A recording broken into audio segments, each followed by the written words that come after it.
project is inspired by Joe Nakasaka's work, a technique called udukuri, which is the process of brushing away the soft tissue of the wood to reveal the wood grain. Right here, this right here, this is what we're going to use. Can you see it?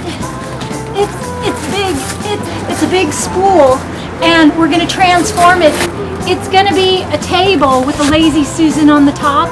It's going to spin around, and we're going to paint it. The best part is that we're going to give it this crazy finish that I saw on Pinterest. I don't know how to describe it. You make the grain pop out of the wood. What you do is you get a drill, and this drill bit that knocks the soft part of the wood down. It makes it like have all these different levels. Then you have this texture on the wood, and then you can paint it. The really good part about it is that, see this part right here?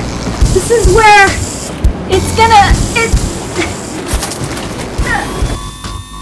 I looked for a piece of plywood that had a lot of wavy detail and tight grain. I probably went through 50 different sheets at the hardware store, but I think it makes a big difference in the outcome. We cut this to match the top of the spool. We're going to take the drill right here and this little scrub brush bit. And then it goes onto the end of the drill. And you stick it in like this. Yeah, you use it. It looks like something that you would clean your pots and pans with. And it's going to eat the wood down. And then when you paint it, it's multi-level. In traditional udukuri, the wood is knocked down with a brush made out of sawgrass. We used wire brush drill bits. Sandblasting might work too. Be sure to use a plug-in drill to prevent burning up your motor. You can find these inexpensively at the hardware store.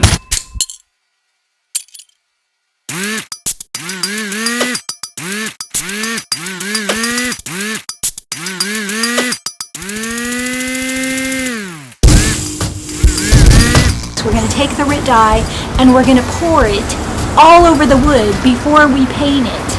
And it may or may not work. I don't know, but we're just going to try it. So that's what we're going to do next. I didn't want the orange color of the plywood to show through after I distressed the paint, so I stained it first with RIT dye in the color of the first layer of paint. Next, I added 3 layers of DIY paint, starting with the darkest shade. My paint can easily be rubbed back with water and is perfect for this process. Use a generous amount for each layer, letting each color dry thoroughly in between. I used Hey Sailor, Mermaid Tail, and Fancy Farm Girl, but there are 27 colors to choose from.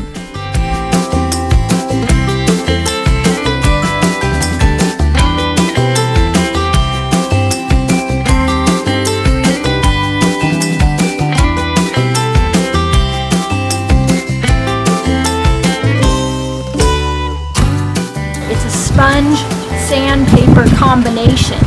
The two of them work together.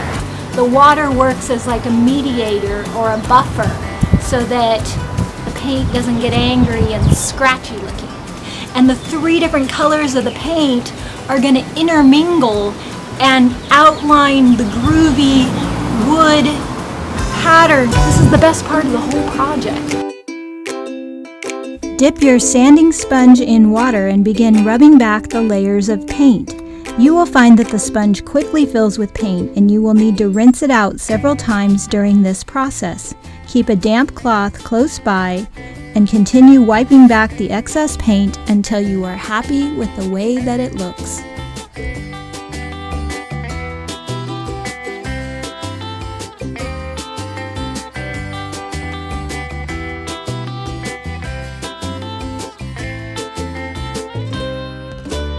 There's just one more thing left to do to it, and this is the last thing that we're going to put over the top of it.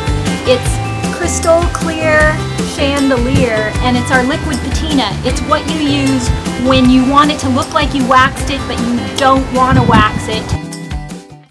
Liquid patina has a beautiful low sheen and looks like wax, but it's brushed on quickly and dries to a very hard finish. Apply 2 coats after letting the paint dry thoroughly overnight.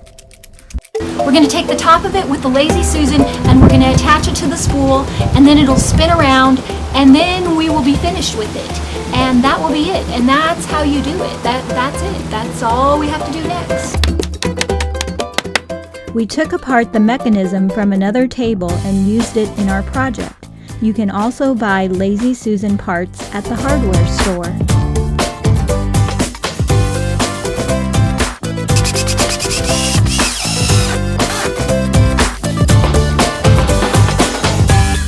The last step was to add a rusty ring from an old wine barrel. We drilled holes in the steel and attached it to the top of the spool.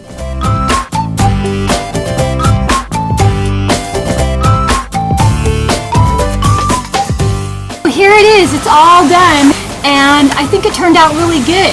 I got this idea from Pinterest, and I put together a board full of wood grain inspired projects. So check out my Pinterest board if you would like to see more things like this. If you decide to try something with this technique, post it on Instagram with the hashtag #GroovyGrain. And look, it totally spins.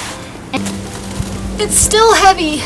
It's heavier than it was before because it's got this extra piece of wood on it.